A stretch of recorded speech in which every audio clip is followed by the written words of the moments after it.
Hello everyone, स्वागत है आपका हमारे चैनल में। आज की वीडियो में हम देखेंगे एलएलबी एंट्रेंस एग्ज़ाम का प्रीवियस ईयर क्वेश्चन पेपर, साथ ही हम देखेंगे इसके करेक्ट आंसर। तो सबसे पहले मैं आपको बता दूं कि ये जो एंट्रेंस पेपर है ये पिछले साल का है, और अगर हम बात करें क्वेश्चन रिपीटेशन की तो 10 से 20% क्वेश्चन ही आपको रिपीटेड देखने को मिलेंगे। क्वेश्चन रिपीट होते हैं पर बहुत कम मात्रा में होते हैं, लेकिन पिछले ईयर क्वेश्चन पेपर देखने से आपको आपकी तैयारी का पता चल जाता है कि आपको कितना आता है और कौन कौन से टॉपिक से क्वेश्चन बनते हैं और कैसे क्वेश्चन आते हैं, किस टाइप के क्वेश्चन आते हैं, इसके बारे में आपको जानकारी हो जाती है। तो शुरू करते हैं ये वीडियो। तो पहला क्वेश्चन आपके सामने, विच of the following is an extension of image file. निम्नलिखित में से कौन सा छवि फाइल का एक्सटेंशन है? तो इसका राइट आंसर है आपका ऑप्शन सी, जेपीजे। जेपीजे इसका राइट आंसर है। यहाँ पे इमेज फाइल की बात करा है तो इमेज फाइल का आंसर जेपीजे। अगला question, the main memory of a computer system which is also known as primary memory is. Computer system की मुख्य मेमोरी जिसे प्राथमिक मेमोरी के रूप में भी जाना जाता है, इसका राइट आंसर हो जाएगा आपका ऑप्शन ए, वॉलेटाइल यानी कि अस्थिर। अगला क्वेश्चन साइंस से, the basic unit of all living organism is. सभी जीवित जीवों के मूल इकाई है, इसका राइट आंसर आपका ऑप्शन डी, ए सेल, एक कोशिका ही सभी जीवित जीवों की मूल इकाई होती है। अगला क्वेश्चन ये भी बायो से है, all the following are invertebrates except. यहाँ पे सिवाय इसके निम्नलिखित सभी अकशेरुकी हैं, इसका राइट आंसर हो जाएगा आपका ऑप्शन ए, फिश, मछली। देखिए इन्वर्टिब्रेट्स एनिमल कौन से होते हैं जिनमें बोन नहीं होती, जिनमें हड्डियाँ नहीं होती हैं, वो इन्वर्टिब्रेट्स होते हैं। तो यहाँ पे ये बाकी एनिमल जो है वो इन्वर्टिब्रेट्स है, जबकि जो मछली है, फिश है, वो इन्वर्टिब्रेट्स नहीं है। अगला question, the process of cell division can take place by. कोशिका विभाजन की प्रक्रिया किसके द्वारा हो सकती है? तो इसका राइट आंसर हो जाएगा आपका ऑप्शन बी, माइटोसिस। माइटोसिस इसका राइट आंसर है। अगला question, alloy steel containing chromium to resisting is known as. जंग लगने से बचाने के लिए क्रोमियम युक्त मिक्स धातु इस्पात को कहा जाता है। तो आपका राइट आंसर हो जाएगा ऑप्शन डी, स्टेनलेस स्टील। अगला क्वेश्चन केमिस्ट्री से, the mass number of an atom is equal to. किसी परमाणु की द्रव्यमान संख्या बराबर होती है, इसका राइट आंसर हो जाएगा आपका option B, the number of nucleon. Nucleon की संख्या से पता चलता है। तो आपको बताइए मास नंबर होता है वो नंबर ऑफ प्रोटॉन और नंबर ऑफ न्यूट्रॉन जो होते हैं, न्यूट्रॉन और प्रोटॉन को मिला के बनता है, तो दोनों को मिला के क्या कहते हैं? न्यूक्लियन कहते हैं। जबकि जो एटॉमिक नंबर है वो आपका प्रोटॉन नंबर और प्रोटॉन से पता चलता है। अगला question, who is known as a father of modern economics. ये रिपीटेड क्वेश्चन है, पहले भी आ चुका था ये। इसका राइट आंसर है ऑप्शन ए, एडम स्मिथ। आधुनिक अर्थशास्त्र के जनक के रूप में किसे जाना जाता है? तो एडम स्मिथ को आधुनिक अर्थशास्त्र के जनक के रूप में जाना जाता है। अगला क्वेश्चन जो है वो हाइड्रोजन एटम के बारे में है। The nucleus of A hydrogen atom consist of. Hydrogen परमाणु का नाभिक होता है। तो इसका राइट आंसर हो जाएगा आपका option A, 1 proton and 1 electron, एक प्रोटॉन और एक इलेक्ट्रॉन। अगले क्वेश्चन में चलते हैं। अगला question, longest river in India. Bharat की सबसे लंबी नदी। ये तो रिपीटेड क्वेश्चन है, इसका राइट आंसर है ऑप्शन बी, गंगा। यहाँ पे कुछ लोग ब्रह्मपुत्र कहेंगे, लेकिन ब्रह्मपुत्र जो है वैसे तो लॉन्गेस्ट है, लेकिन इंडिया में बहने वाली क्या है, तो यहाँ पे आयोग ने गंगा के कहा है, गंगा को माना है इसका राइट आंसर, क्योंकि लॉन्गेस्ट रिवर इन इंडिया की बात कही गई है। तो इंडिया में जो सबसे लंबी रिवर बहती है वो गंगा है, जबकि ब्रह्मपुत्र वो 3 राज्य से होते हुए आ रही है, एक चाइना से, फिर इंडिया में आती है, फिर बांग्लादेश में। तो इसका राइट आंसर जो है वो गंगा है। अगला question, question number 11, which of the following is prominent theory of international relation. निम्नलिखित में से कौन सा अंतर्राष्ट्रीय संबंधी का प्रमुख सिद्धांत है, संबंध होगा? तो इसका जो आंसर है वो आपका option D, all of about है, उपयुक्त सभी। इसमें रियलिज्म, लिबरलिज्म, कंस्ट्रक्टिविज्म, यथार्थवाद, उदारवाद, रचनावाद सभी आते हैं, तो उपयुक्त सभी इसका आंसर राइट है। अगला question, question number 12, which one of the following is not a criterion of just war. निम्नलिखित में से कौन सा न्यायपूर्ण युद्ध का मानदंड नहीं है? तो यहाँ पे इसका राइट आंसर होगा बी, अनडिक्लेयर्ड, अघोषित होना। तो देखिए कोई भी वॉर है वो अघोषित, ये नहीं कि कभी भी आप घोषणा कर दें उसके लिए, अघोषित नहीं होनी चाहिए। तो यहाँ पे नहीं की बात कही गई है। तो यहाँ पे जो जस्ट वाल है, जिसको हम न्यायपूर्ण युद्ध कहते हैं, तो इसमें बहुत सारी चीज़ें आ जाती हैं कि जैसे सही इरादे से होना चाहिए कोई वॉर, ठीक है, साथ में आनुपातिक रहें, यानी प्रोपोर्शनलेट रहें। यहाँ पर प्रोपोर्शनलेट का मतलब ये है कि जैसे जितना हमें वॉर में डैमेज पहुँचाना है किसी को, तो हम उतना ही वॉर में डैमेज करें जितना हमारा ऑब्जेक्टिव है। ये ना है कि हमारा ऑब्जेक्टिव थोड़ा सा है और डैमेज हम ज़्यादा करें, किसी सिविलियन को हम उल्ट पटांग मार दें, हमें कुछ और चीज़ चाहिए और हम उसके किसी और को नुकसान पहुँचाएं, मतलब उतना ही हमें नुकसान पहुँचाना चाहिए जितना हमारा ऑब्जेक्ट है। ऐसा भी नहीं है कि हमारा ऑब्जेक्ट से कम हम नुकसान पहुँचाएं, ऑब्जेक्ट हमारा बड़ा है और उसमें नुकसान कम पहुँचाए। तो इसमें प्रपोर्शन जो है वो लेकर चलना पड़ेगा, आनुपातिक रहना होगा। जस्ट वॉर जो है, इसका डॉक्ट्रिन भी है, बहुत सिद्धांत है, बहुत सारे इसमें रूल्स होते हैं, तो आप वो पढ़ सकते हैं अगर पढ़ना चाहें तो। इसमें कहते हैं कि मॉरल और लीगली होना चाहिए, मॉरल भी सही होना चाहिए और लीगली भी सही होना चाहिए। एक अच्छा कॉसिस होना चाहिए उसके लिए, वॉर करने के लिए इरादा सही होना चाहिए। साथ में लॉफुल अथॉरिटी उसको घोषित करे कि के पास पावर है, वो उसको घोषित करे, यानी कि कहीं पे भी हमने अघोषित नहीं होना चाहिए, मतलब कहने का ये है। अगला question, world trade organization is headquartered at, विश्व व्यापार संगठन का मुख्यालय कहाँ है? तो ये आंसर भी रिपीटेड है, आपको पता ही होगा इसका answer. Option B, Geneva, Switzerland, इसका राइट आंसर है। अगला क्वेश्चन, ये भी इजी क्वेश्चन है। Rapid integration of interconnection among countries is known as, देशों के बीच तीव्र एकीकरण और अंतर संबंध को कहा जाता है। तो इसका राइट आंसर है ऑप्शन आपका सी, ग्लोबलाइजेशन, वैश्वीकरण कहते हैं। जब दो देशों के बीच में इंटरकनेक्शन हो रहा है, इंटीग्रेशन, एकीकरण हो रहा है, तो उसको वैश्वीकरण ही कहते हैं। अगला question, integration of political science with other social science is a basic principle of, राजनीतिक विज्ञान का अन्य सामाजिक विज्ञानों के साथ एकीकरण का बुनियादी सिद्धांत है। तो इसका सिद्धांत जो है वो आपका ऑप्शन ए, ट्रेडिशनलिज्म, यानी कि परंपरावाद है। राइट आंसर आपका ऑप्शन ए हो जाएगा। अगला क्वेश्चन फिर से, diamond is an allotropes of, हीरा किसका अपर रूप है? तो इस तो आपको आता ही होगा, ऑप्शन डी, कार्बन, आपने पढ़ा होगा। अगला क्वेश्चन, फुल फॉर्म यहाँ पूछिए, GUI in term of computer के टर्म में GUI की क्या फुल फॉर्म है, कंप्यूटर के संदर्भ में GUI की क्या पूर्ण रूप से क्या है? तो इसका आंसर हो जाएगा आपका option B, graphical user interface, इसका करेक्ट आंसर हो जाएगा। तो इसका आंसर हो जाएगा आपका option B, graphical user interface, B इसका राइट आंसर हो जाएगा। अगला question, question number 18, which of the following is not an agency of united nation organization, निम्नलिखित में से कौन संयुक्त राष्ट्र संगठन की एजेंसी नहीं है? तो इसका राइट आंसर हो जाएगा आपका ऑप्शन सी, सिक्योरिटी काउंसिल, सुरक्षा परिषद जो है वो इसकी एजेंसी नहीं है। अब यहाँ पे कुछ लोग कहेंगे कि जो सिक्योरिटी काउंसिल है वो भी तो यूएनओ के अंडर में आती है। तो हाँ, सिक्योरिटी काउंसिल यूएनओ के अंडर में आती है, लेकिन उसकी एक अलग से एजेंसी नहीं है, जबकि जो सिक्योरिटी काउंसिल है वो उसी का मेन ऑर्गन है। आपको पता ही है कि जो यूएनओ है उसके 6 मेन प्रिंसिपल ऑर्गन है, जिसमें से सिक्योरिटी काउंसिल हो जाता है, जनरल असेंबली हो जाती है, इंटरनेशनल कोर्ट ऑफ जस्टिस है, और इकोनॉमिक काउंसिल है, इकोनॉमिक एंड सोशल काउंसिल है। तो वो सब ये सिक्योरिटी काउंसिल इसका पार्ट है। लेकिन ये जो एजेंसी है, जो आपको और एजेंसी दिखाई दे रही होंगी, इंटरनेशनल लेबर ऑर्गेनाइजेशन दिखाई दे रहा है यहाँ पे, WHO और यूनेस्को, ये अलग से स्पेशलाइज्ड एजेंसी है, जबकि सिक्योरिटी काउंसिल जो है वो उसी का ऑर्गन है, उसी का पार्ट है। अगला question, what is the financial capital of India, Bharat की वित्तीय राजधानी क्या है? तो इसका राइट आंसर हो जाएगा आपका ऑप्शन सी, मुंबई, ये भी आपको आता ही होगा। अगला question, who is the present governor of reserve bank of India, भारतीय रिजर्व बैंक के वर्तमान गवर्नर कौन है? तो इसका राइट आंसर आएगा आपका ऑप्शन बी, शक्तिकांता दास, इसका राइट आंसर है। अगला क्वेश्चन, ये क्वेश्चन बहुत बार पूछा जाता है, world environment day is on, विश्व पर्यावरण दिवस कब है?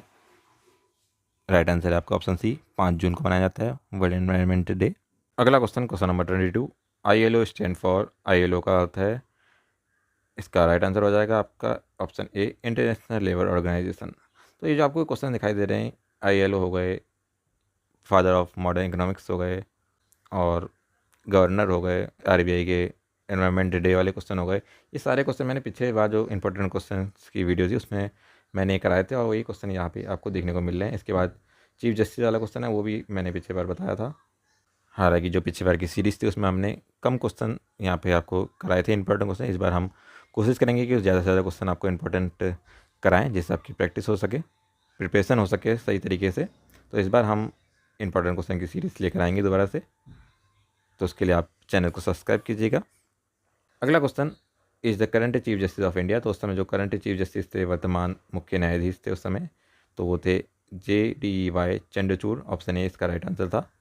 अब कौन है करंट में, उसके आप कमेंट में लिख के बताइएगा कि अभी प्रेजेंट में कौन है। इसी के साथ ही अगला question, recently who was honoured with the international culture award 2024। हाल ही में किसे अंतर्राष्ट्रीय संस्कृति पुरस्कार 2024 से सम्मानित किया गया है। तो इसका राइट आंसर हो जाएगा ऑप्शन बी, मीना चरंदा। तो इसका राइट आंसर है ऑप्शन बी, मीना चरंदा। तो अभी जो अवार्ड आपको मिले हैं, देखे होंगे इस साल के जो अवार्ड, वो भी आप देख लीजिएगा। जैसे पद्म भूषण है, पद्म विभूषण है, और भी बहुत सारे अवार्ड जो इस साल दिए गए हैं, उनको भी आप प्रिपरेशन में शामिल कर सकते हैं अपनी। अगला question, recently which country developed the world most powerful laser. हाल ही में किस देश ने दुनिया का सबसे शक्तिशाली लेजर विकसित किया है। इसका राइट आंसर है ऑप्शन सी, रोमानिया। अगला question, election commission of India started the मेरा पहला वोट देश के लिए campaign with which ministry. Bharat निर्वाचन आयोग ने मेरा पहला वोट देश के लिए अभियान किस मंत्रालय के साथ शुरू किया था। तो इसका राइट आंसर है आपका option A, ministry of education, शिक्षा मंत्रालय के साथ। Question number 27, which state recently pass a bill aimed at curbing illegal immigration. हाल ही में किस राज्य ने अवैध अप्रवासन पर अंकुश लगाने के उद्देश्य से एक विधेयक पारित किया है। तो इसका राइट आंसर हो जाएगा आपका ऑप्शन सी, हरियाणा इसका राइट आंसर हो जाएगा। अगला क्वेश्चन, क्वेश्चन नंबर 28। यहाँ पे कुछ क्वेश्चन इन्होंने 4-5 क्वेश्चन रीजनिंग से भी ले लिए हैं, जिसमें आपको यहाँ पे सीरीज दे रखी है 53, 53, 40, 40, 27, 27। What number should come next. दी गई संख्या में अगला नंबर कौन सा आएगा। तो इसका राइट आंसर है आपका ऑप्शन बी, 14 यहाँ पे आएगा। अगर आप इनका डिफरेंस देखेंगे, देखिए पहले 2 नंबर रिपीट है 53, 53, और इनके बीच का जो उसके बाद 40 आ रहा है, तो उसके बीच का जो डिफरेंस है वो है आपका 13 नंबर का डिफरेंस है। और उसके बाद आप 40 से 27 के बीच का डिफरेंस देखेंगे तो वो भी 13 का है। तो ऐसे ही 27 में आप 13 कम करेंगे, 27 में 13 कम करेंगे तो आपका आंसर आ जाएगा 14। अगला क्वेश्चन, इसमें भी उन्होंने कंप्लीट द सीरीज दे रखी है, SCD TEF UGH-WKL। तो यहाँ पे आप देखिए पहले इन्होंने STUW दिखाई दे रहा होगा, तो STUV आ जाएगा, और उसके बाद में CDEFGHIJ, यहाँ पे इसका राइट आंसर आ जाएगा ऑप्शन सी, KL। बाकी नंबर सेम है, इजी क्वेश्चन है। अगला question, odometer is a mileage as compass is to. जैसे ओडोमीटर माइलेज के लिए है, कंपास के लिए है, तो कंपास से क्या पता चलता है, तो डायरेक्शन यहाँ पे पता चलता है। इसका आंसर हो जाएगा ऑप्शन बी, दिशा। अगला question, question number 31, marathon is to race as hibernation is to. जैसे मैराथन के लिए दौड़ना है, वैसे ही हाइबरनेशन के लिए, तो इसका राइट आंसर हो जाएगा ऑप्शन डी, नींद, स्लीप इसका राइट आंसर हो जाएगा। हाइबरनेशन में जो है वो निंद्रा कहते हैं उसको हिंदी में, तो उसमें चले जाते हैं कुछ जानवर, जिससे उनकी एनर्जी और बचे रहे। क्वेश्चन नंबर 32, ये भी रीजनिंग से है। Introducing a boy a girl said he is my son of the daughter of the father of my uncle, how is the boy related to the girl. एक लड़की ने एक लड़के का परिचय देते हुए कहा, यह मेरे चाचा के पिता की बेटी का बेटा है। लड़का लड़की से किस प्रकार संबंध है। तो उसका राइट आंसर आपका ऑप्शन ए, भाई, ब्रदर। यहाँ पे जो लड़का वो भाई लगा लड़की का। अगला question, on which date partition of Bengal was effected in 1905। 1905 में बंगाल का विभाजन किस तिथि को हुआ था। तो इसका राइट आंसर आएगा आपका ऑप्शन डी, 16 अक्टूबर 1905। राइट आंसर ऑप्शन डी, 16 अक्टूबर 1905। अगला क्वेश्चन, क्वेश्चन नंबर 34। ये पेपर जो है ये क्लियर नहीं दिखाई दे रहा होगा आपको, थोड़ा सा फोटो जो है वो क्लियर नहीं आई है, तो आपको बता देता हूँ। ये क्वेश्चन है 34, during the 1857 mutiny who among the following was governor general of India. 1857 की क्रांति जो विद्रोह हुआ था के दौरान निम्नलिखित में से कौन गवर्नर जनरल था। तो उस समय जो गवर्नर जनरल था वो था लॉर्ड कैनिंग थे। तो उसका राइट आंसर हो जाएगा आपका ऑप्शन ए, लॉर्ड कैनिंग। अगला question, question number 35, the leader of revolt of 1857 in Lucknow was. Lucknow में 1857 के विद्रोह का नेता था। तो जो लखनऊ से प्रमुख नेता थे वो थे बेगम हजरत महल। ऑप्शन डी इसका राइट आंसर हो जाएगा। वहीं कानपुर से बात करें तो नाना साहब थे। कानपुर ग्वालियर से तात्या तोपे थे, वहीं झांसी की रानी थी झांसी से। अगला question number 36, which among the following book are authored by Mahatma Gandhi. निम्नलिखित में से कौन सी पुस्तक महात्मा गांधी द्वारा लिखी गई है? तो उनके द्वारा हिंद स्वराज जो है वो किताब लिखी गई थी। तो ऑप्शन बी इसका राइट आंसर हो जाएगा। अगला question number 37, the mansabdari system under the Mughal empire was borrowed from. Mughal साम्राज्य के अंतर्गत मनसबदारी प्रणाली कहाँ से उधार ली गई थी? तो इसका आंसर हो जाएगा ऑप्शन सी, मंगोलिया से। अगले क्वेश्चन की ओर चलते हैं, who is the founder of modern politics. Modern politics का संस्थापक कौन है? तो इसका राइट आंसर आएगा ऑप्शन ए, निकोलस मैकियावेली। अगला question number 39, which of the following is not the feature of democracy. निम्नलिखित में से कौन लोकतंत्र की विशेषता नहीं है? तो यहाँ पे जो ऑप्शन है वो आपका ऑप्शन सी सही आंसर हो जाएगा। The elected government is a democracy is not a limited by an authority और रूल। लोकतंत्र में चुनी हुई सरकार किसी प्राधिकार या नियम से सीमित नहीं है। ऑप्शन सी राइट आंसर हो जाएगा इसका। अगला question number 40, which of the following is a storage device. निम्नलिखित में कौन सा एक स्टोरेज डिवाइस है? तो यहाँ पे जो राइट आंसर आएगा वो हो जाएगा आपका option D, all of about. सारे ही हार्ड डिस्क, CD, DVD सब स्टोरेज डिवाइस ही हैं। अगला फिर से कंप्यूटर से, फुल फॉर्म ऑफ WWW। तो उसकी आपको फुल फॉर्म आती होगी, world wide web. Option A right answer हो जाएगा इसका। अगला क्वेश्चन इकोनॉमिक्स से, what do you mean by the supply of goods. माल की आपूर्ति से आप क्या समझते हैं? तो इसका राइट आंसर आ जाएगा option D, quantity of the good offer for sale at a particular price per unit time. समय की प्रति इकाई का एक विशेष कीमत पर बिक्री के लिए पेश किया गया सामान की मात्रा से है। अगला question number 43, mix economic means. मिश्रित अर्थव्यवस्था का अर्थ है, तो इसमें दोनों आ जाते हैं, प्राइवेट एंड पब्लिक सेक्टर। तो ऑप्शन सी इसका राइट आंसर हो जाएगा, सार्वजनिक एंड निजी क्षेत्र। अगला क्वेश्चन GDP की फुल फॉर्म पूछी, तो GDP की फुल फॉर्म आपको आती होगी, gross domestic product. Option B इसका राइट आंसर हो जाएगा। अगला question, what do you mean by capitalism. पूंजीवाद से आपका क्या तात्पर्य है? तो उसमें आ जाते हैं private ownership of capital good. Option C इसका राइट आंसर हो जाएगा, पूंजीगत वस्तुओं के निजी स्वामित्व से है। अगला क्वेश्चन फिर से आपका हिस्ट्री से आ गया है, quit India movement was launch at the Bombay session of the all India Congress committee by Mahatma Gandhi. भारत छोड़ो आंदोलन अखिल भारतीय कांग्रेस कमेटी के बॉम्बे सत्र में महात्मा गांधी द्वारा कब लिया गया था? तो ये आपका ऑप्शन ए, 8 अगस्त 1942। इसका राइट आंसर हो जाएगा 1942, 8 अगस्त। अगला question, the famous quote swaraj is my birth right and I shall have it belong to. प्रसिद्ध उद्धरण स्वराज मेरा जन्मसिद्ध अधिकार है और मैं इसे लेकर रहूँगा का संबंध निम्न में से है। तो इसका आंसर हो जाएगा आपका Bal Gangadhar Tilak. Option B right answer. अगला question, which among the following led to Jallianwala Bagh massacre. निम्नलिखित में से किसके कारण जलियांवाला बाग हत्याकांड हुआ था? तो रॉलेट एक्ट के कारण ही हुआ था, आपको पता ही होगा। ऑप्शन बी राइट आंसर हो जाएगा इसका। अगला question number 49, civil disobedient movement was founded on the principle of. सविनय अवज्ञा आंदोलन की स्थापना किस सिद्धांत पर की गई थी? तो इसका राइट आंसर हो जाएगा option A, defying British rule and regulation. British नियमों और विनियमों का अवहेलना करना इसका प्रमुख सिद्धांत था। हालांकि बाद में और चीज़ें भी इसमें शामिल हो गई थी, लेकिन यहाँ पे आयोग ने ऑप्शन ए करेक्ट आंसर माना है। इसके बाद अगला question, non cooperation movement was initiated in the year. असहयोग आंदोलन किस वर्ष प्रारंभ किया गया था? तो इसका आंसर हो जाएगा ऑप्शन बी, 1920, 1920 इसका राइट आंसर हो जाएगा। तो ये था प्रीवियस ईयर क्वेश्चन पेपर। उम्मीद करते हैं कि वीडियो पसंद आया होगा। वीडियो पसंद आया तो लाइक कीजिए। इसी के साथ अगर आप और इंपॉर्टेंट क्वेश्चन देखना चाहते हैं तो आप हमारे चैनल की playlist LLB entrance exam important question वाली लिस्ट में जाके देख सकते हैं। पिछले साल की वीडियो है, इस बार भी इसी जो वीडियो है वो इसी प्लेलिस्ट में ऐड होती जाएंगी, जिसके लिए चैनल को सब्सक्राइब कीजिएगा, जिससे आपको नोटिफिकेशन आ जाएगा। धन्यवाद।